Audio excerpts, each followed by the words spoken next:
Hi guys! Joy here! So nandito na kami guys ni Ken sa Manila. Pang third day namin today. We arrived here 25th and today is 27th of July. And tomorrow, lilipad na kami papuntang Rojas. Kararating ko lang guys, galing ako ng MOA. May mga binili lang ako. This morning, ang busy ko. Sinamahan ako ng friend ko si Jane sa mga errands. Nagpunta akong BPI and Metrobank. Kasi guys, yung mga cash cards ko, expired na. Hindi ako maka-withdraw using ATM. Kaya yun yung mga nilakad ko. Buti na lang, yung nag-install na ako ng GCash, kaya yun muna yung ginamit ko. Shout out sa friends kong si Mary Ann and Jane. Si Mary Ann guys, yun, tinulungan niya ako sa aking SIM card, sa GCash, and then pinahiram niya ako ng cash. And then si Jane, sinamahan niya ako this morning sa banks para ipa-change yung mga cash cards ko. And then pinag-drive niya din ako. So thank you so much guys. Buti na lang may mga friends ako dito sa Manila. And sabi ko nga earlier, kakagaling ko lang galing MOA. And gusto kong i-share sa inyo yung mga na-purchase ko na happy ako to purchase this. And including yung mga na-purchase ko na items nung pagdating namin dito ni Ken. So first, eto guys, Terra Nova. Sale kasi sila. And sa sobrang init, gusto ko yung lightweight lang, yung comfy na damit. So bumili ako ng t-shirt, dalawa. Ayan, ang cute. Yung dalawang to guys, wala pang 500 pesos. O diba, ang mura. Ayan. And then next, binigyan ko si Ken ng pajama and underwear. Ayan guys, oh, Baleno. This is only 749. Ayan guys, oh. Ito short, pang summer. Ayan, dalawa. And then, ito naman, long sleeve. 799. Set na sila. This is short sleeve, pero pants. Ito naman, yung isa, short sleeve din, yung kanyang tops, pero shorts. Ayan.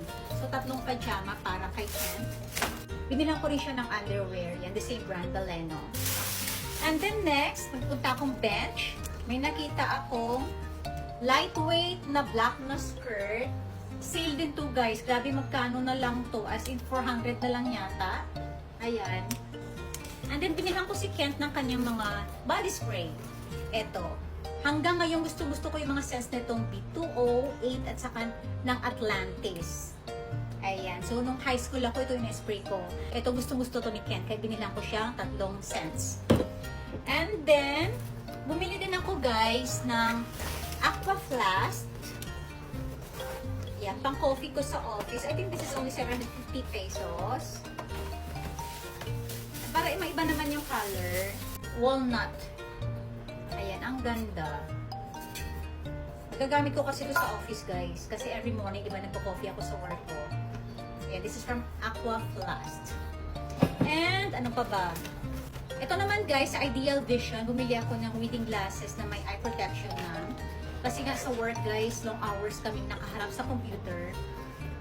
Giordano yung brand niya.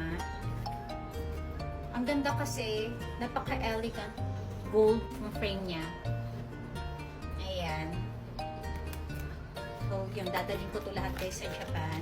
Dumaan din ako guys ng perfume dessert. And ito lang yung nabili ko for now. Yung violet, pero hair mist to. Wala na pala guys yung kanilang EDT. Sayang.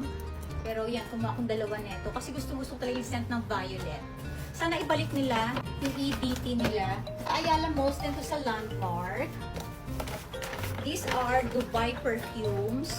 Buy one, take one kasi guys, 1199. Kumuha akong 4 na scents. Diba, mura siya guys. Buy one, take one. Ang maganda guys, long lasting siya and affordable. Ayan. So for now, yan lang guys yung aking mga na-purchase dito sa Manila. And tomorrow, lilipad na kami pa Roas. So thank you so much guys for watching this vlog. Till the next one. See ya!